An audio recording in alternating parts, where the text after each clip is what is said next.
श्याम सुंदर ने कहा है, कर्मण्यवाधिकारस्ते मा फलेषु कदाचन।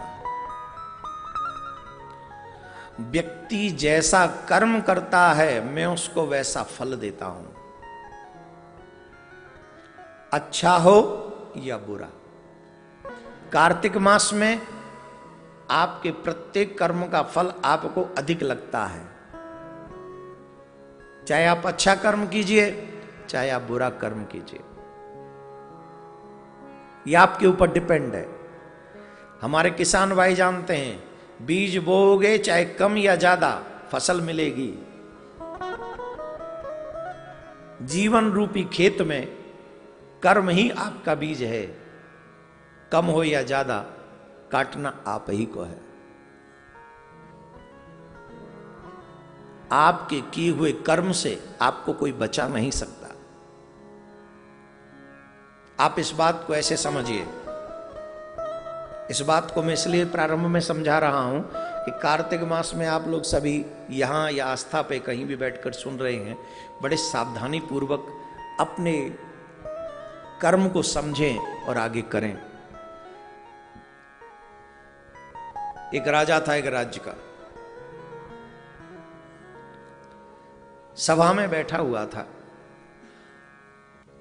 अचानक से उसके दिमाग में, बुद्धि में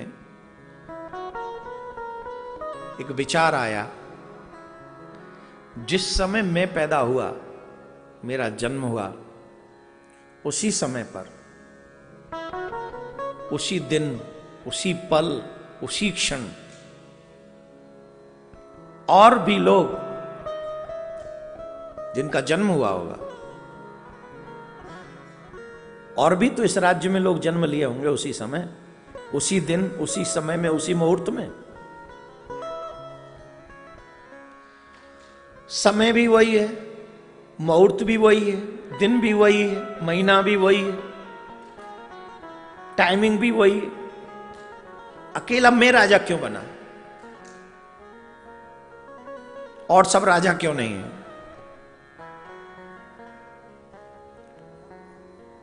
अब संदेह छोटा तो था नहीं, प्रश्न छोटा तो था नहीं। आज उसका सभा में मन नहीं लग रहा था, आज वो परेशान था, आज वो उदास था।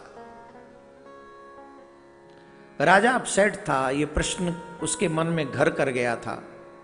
राजा इस प्रश्न का उत्तर चाहता था, वो जानना चाहता था कि अकेला मैं ही राजा क्यों,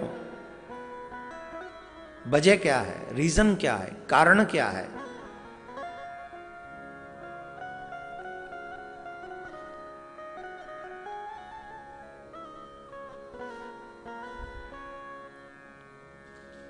सभा बुलाई, विद्वानों को बुलाया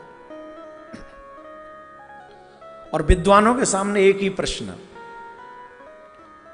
उसी पल में, जिस पल में मेरा जन्म हुआ, उसी पल में और लोगों का भी जन्म हुआ होगा, लेकिन राजा अकेला मैं ही क्यों बना। अब बात तो शास्त्रों की कह दें या वो कह दें, बात अलग है, लेकिन जिस पे राजा बिलीव करे ऐसी बात, ऐसा उदाहरण प्रस्तुत करना है। सब असमर्थ थे, किसी ने भी जवाब नहीं दिया। राजा परेशान होने लगा तो एक वयोवृद्ध व्यक्ति थे, उन्होंने कहा, देखो तुम्हारे प्रश्न का उत्तर हमारे पास तो नहीं है, पर जंगल में चले जाओ, वहां एक महात्मा है और बड़े तपस्वी महात्मा है, हमको ऐसा लगता है वो तुम्हारे प्रश्न का उत्तर सही देंगे। अब राजा को सुबह होने की प्रतीक्षा होने लगी कि मुझे सुबह जाना ही, जंगल वन में जाना है और वन में जाके महात्मा जी से मिलना है। तो राजा ने सबसे कह दिया कि सुबह हम चलेंगे। बोले ठीक, चलना है। सब तैयार हुए, सुबह हुआ, राजा स्नान इत्यादि करके निकल गए कुछ मंत्रियों के साथ में। और जब मंत्रियों के साथ में वो निकले, कुछ देर बाद वन में पहुंचे और जब वन में जाकर उन्होंने देखा एक महात्मा बैठे हुए हैं, दर्शन किए, बड़ा प्रसन्न हुआ पर एक अद्भुत घटना घट रही है वहां, बड़ी विचित्र घटना घट रही है। क्या? बोले जिस महात्मा के पास में वो गए हैं वो आग के अंगारे खा रहे हैं, आग के अंगारे खा रहे हैं। महात्मा तपस्वी हैं और अंगारे खा रहे हैं, मतलब आग खा रहे हैं। बात समझ से परे थी, पर भी फिर भी कर क्या सकते थे। प्रणाम किया और राजा ने कहा कि मैं आपके पास एक जिज्ञासा लेकर आया हूं, मैं आपसे कुछ जानना चाहता हूं, मैं जानना चाहता हूं। प्रश्न किया, जिस समय में, जिस मुहूर्त में, जिस दिन में, जिस महीने में मेरा जन्म हुआ, उसी समय में, उसी महीने में, उसी मुहूर्त में और बहुत लोग इस राज्य में उत्पन्न हुए होंगे, पर राजा अकेला मैं ही क्यों बना?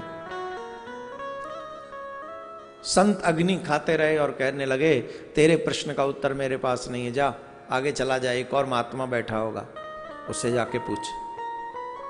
राजा को लगा इनके पास आया, अब इन्होंने भी आगे खिसका दिया, पर प्रश्न का उत्तर चाहिए था, इसलिए राजा आगे गया। आगे गए, वहां जाके देखा, महात्मा को प्रणाम किया, एक बड़े श्रेष्ठ संत से वो विराजमान है। वहां पहुंचे तो वहां भी एक घटना घट रही है अजीब सी, और वो अजीब घटना यह है कि महात्मा माटी का भक्षण कर रहे हैं, बार बार मिट्टी खाए जा रहे हैं, बार बार मिट्टी खाए जा रहे हैं, बार बार मिट्टी खाए जा रहे हैं। एक आग खा रहा है, एक माटी खा रहा है। राजा ने पूछा, मेरा प्रश्न है, मैं अपना प्रश्न लेकर आपके पास आया हूं। प्रश्न है, अकेला राजा मैं ही क्यों बना? उसी समय में और भी लोग उत्पन्न हुए होंगे, जन्म हुआ होगा। तो महात्मा बोले, तेरे प्रश्न का उत्तर मेरे पास नहीं है, जल्दी चला जाए, एक गांव में एक व्यक्ति मरने वाला है, उस व्यक्ति से जाके मिल, वही तेरे प्रश्न का उत्तर देगा। और सुन, लेट हुआ तो वो मर जाएगा। शहर से आए वन में, वन से जाओ गांव में, यात्रा है, करनी पड़ेगी। अब राजा दौड़े, उस व्यक्ति का नाम पूछते पूछते उसके घर तक पहुंचे। वो व्यक्ति चारपाई पे पड़ा हुआ है, मरने की प्रतीक्षा कर रहा है। राजा ने कहा, आपके पास आया हूं कुछ जानने के लिए। अरे बोले, मैं तो मरने वाला हूं, अब क्या जानोगे मुझसे? अरे मुझे महात्मा ने भेजा आपके पास, कि आप ही के पास है मेरे प्रश्न का उत्तर। बोले, कौन से प्रश्न का? प्रश्न क्या है तुम्हारा? तो बताया, जिस समय में मेरा जन्म हुआ, जिस दिन, जिस महीने, जिस मुहूर्त में, और भी तो लोग जन्म लिए होंगे, पर राजा अकेला मैं ही क्यों बना? बोले, राजा अच्छा हुआ तू समय पे आ गया, नहीं तो मैं मर जाता। सुन, तुझे एक कहानी सुनाता हूं, बड़े ध्यान से सुनना।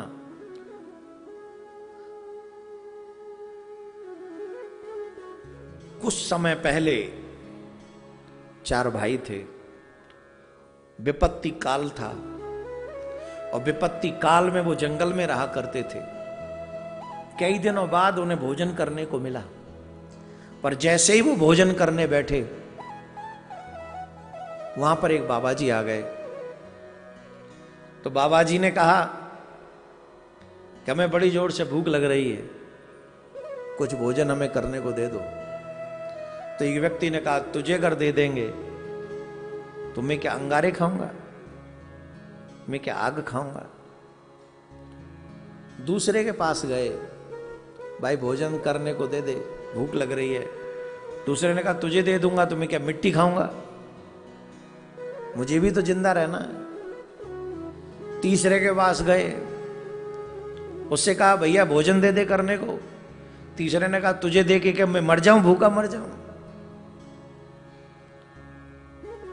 सबसे छोटे के पास में गए, और सबसे छोटे के पास में जब गए महात्मा जी, तो उस व्यक्ति ने, उस छोटे ने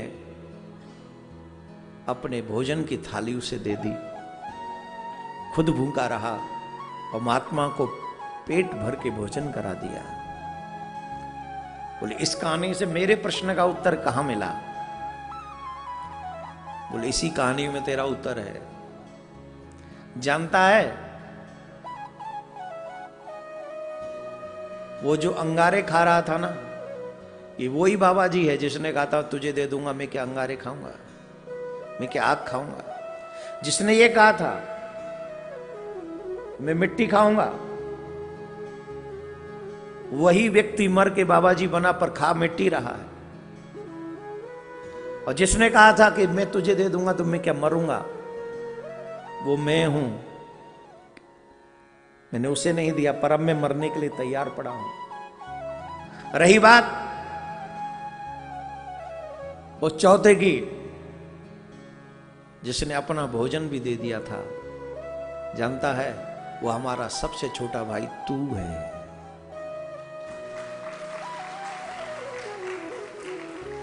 हम तीनों ने नहीं दिया था, लेकिन हमारा जो सबसे छोटा भाई है वो तू है। तूने ही अपनी भोजन की थाली उस महात्मा को दे दी और उसका फलस्वरूप यह है, उस कर्म का फल यह है कि आज तू राजा है।